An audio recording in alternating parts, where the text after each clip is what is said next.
안녕하세요. 세상 모든 돈 이야기의 백담화입니다. 사회초년생들이 재테크를 시작을 했을 때 가장 먼저 만들어야 될 것은 무엇일까요? 적금, 청약, 연금, 보험도 있고 CMA? 아닙니다. 방금 언급한 것들은 사실은 사회초년생들에게 반드시 그리고 기본적으로 필요한 금융상품인 것은 맞아요. 하지만 부자가 되고 싶다라면은 가장 먼저 만들어야 될 것은 바로 주식계좌입니다.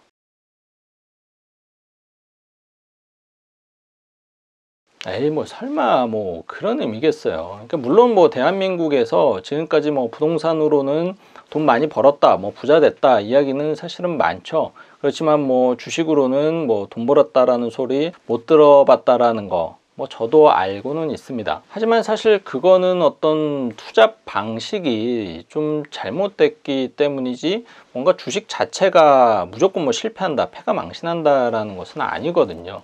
사실 내 집 마련할 때 한번 보세요. 그러니까 옆집 동료가 이 집 사 그러면은 바로 듣고 가서 매매 계약서에 체결을 하나요? 아니죠. 그리고 내 집을 딱 샀는데 조금 올랐다고 호가 2천만 원 올랐다고 바로 팔고 또 사고 이렇게 합니까?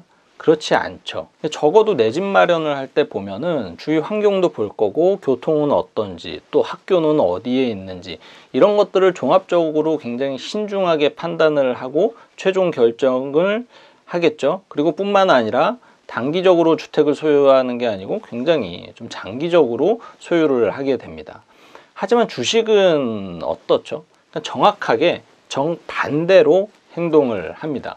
그러니까 이게 실패할 수밖에 없는 거예요. 다들 오해하시는 게 뭐냐면은 주식 투자는 이 부동산 투자가 아니에요. 그러니까 무슨 말이냐면은 종잣돈이 그렇게 크게 필요하지 않습니다. 정말로 단돈 5만 원만 있어도 가능한 것이 바로 주식 투자입니다. 그쵸. 사실 푼돈 모아가지고 부자가 된다. 쉽지 않습니다. 하지만 그것은 어디까지나 단기적으로만 그렇다라는 거죠. 사회초년생들에게는 아직 시간이 엄청 많이 남아 있습니다. 삼성전자가 20년 전에 얼마였을까요?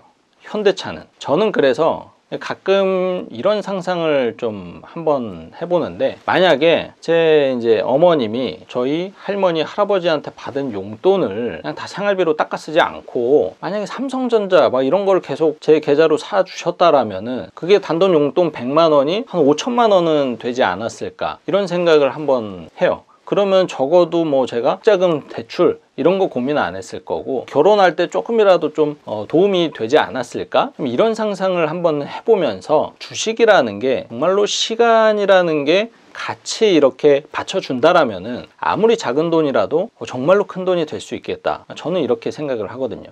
물론 주식이라는 것도 그렇고 부동산이라는 것도 그렇고 적어도 예적금을 제외하고는 다 위험이라는 게 존재를 합니다. 그러니까 손해를 볼 수가 있죠. 그렇지만은 이런 손해를 보는 것이 두려워서 아무것도 안 한다라면은 그것은 더 최악의 결과만 낳지 않나? 이런 생각을 좀 하게 되는데, 이 영상을 보시는 분들 중에서 난 한 달에 1,000만 원 이상 벌어, 난 적어도 은수저는 돼, 그래서 물려받을 게 조금 있어, 이런 분들은 사실 앞에서 설명드린 이런 푼돈 투자는 안 하셔도 됩니다. 하지만 내가 평범한 직장인이고 물려받을 재산이 마땅히 그렇게 크지 않고 또 앞으로 사업을 할 계획도 없다라면은 이러한 최소한의 투자 없이 인생을 바꿀 수 없습니다. 당장 투자를 시작을 하셔야 됩니다. 한 달에 정말 단 한 주라도 한번 사서 모아보세요. 한 주 정도 주식을 살 돈이면은 그냥 치맥 한 잔 했다라고 생각을 하면은 좀 마음이 좀 편하죠. 그만큼 크게 부담이 되는 거는 아니에요. 하지만 이 작은 투자가 30년 뒤에 당신의 인생을 바꿀 수 있습니다. 그래서 저는 재테크를 고민하는 사회초년생들에게 가장 먼저 반드시 주식 계좌를 만들 것을 추천을 드립니다. 다음에는 제가 그럼 어디에 투자를 하면 되는지 알려드리도록 하겠습니다. 일단 오늘은 여기까지. 그리고 오늘 영상 도움되셨으면 좋아요와 구독 눌러주세요.